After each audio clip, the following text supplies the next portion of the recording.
Hello, everyone. My name is Tiffany. If you can't hear Black Lives Matter without feeling the same as All Lives Matter, then something is wrong with you. Now is the time for everyone to speak up and demand change.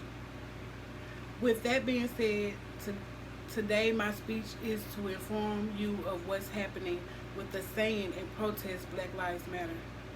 As we know, the protest of Black Lives Matter has been around in relation to killings that has been happening for hundreds of years involving police and racism. This organization was founded in 2013, respond, responds to the George Zimmerman versus Trayvon Martin case. The call for Black Lives Matter was a rally cry for all lives matter, striving for liberation. The sole mission of this organization is to educate white supremacy and higher local power to intervene in violence influenced on black communities.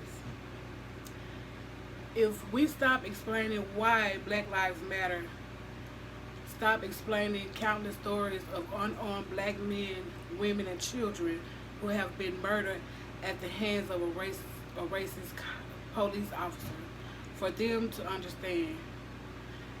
If people don't get it by now, they are making that choice not to.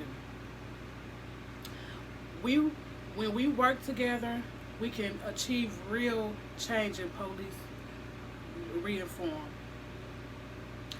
Trayvon Martin was an unarmed 17-year-old shot and killed by neighborhood watch George Zimmerman as he walked home from the store.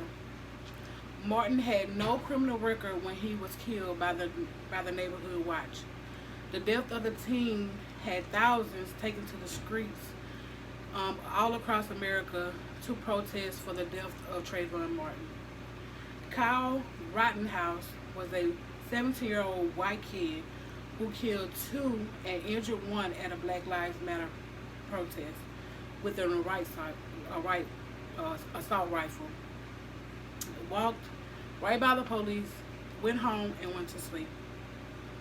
Now that I have informed you on just two different situations that has happened since 2013, next I would like to share with you a little about the Black Lives Matter protest against incidents of the police brutality.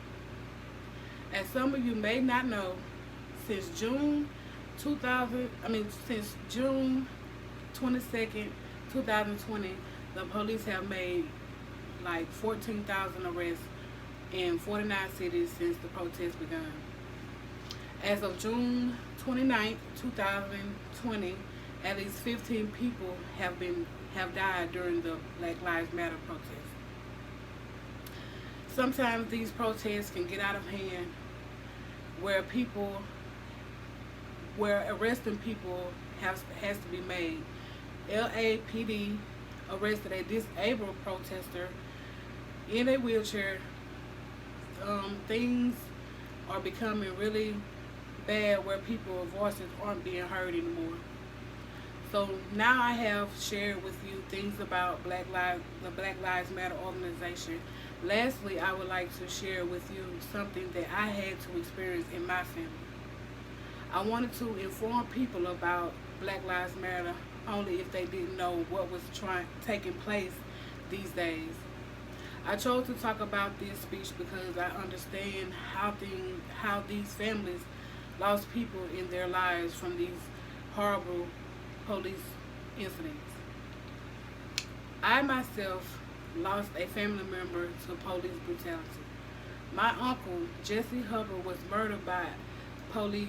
My uncle was a preacher. He was a saved man. He was out one day ministering to the people, and I guess a man didn't want him to minister, and he started at him to, fight him. Long story short, the police was called. He was taken to jail, where they informed his family that he hung himself in jail, which we knew that wasn't true because he was a loved man. He loved people and he loved to help people. In conclusion, I would like to remind you that my purpose today was to inform my audience about Black Lives Matter stands. I have talked about a lot of things today with you, such as police brutality, how many people have died from the protest and looting, and a little about my experience with with police brutality that happened in my family.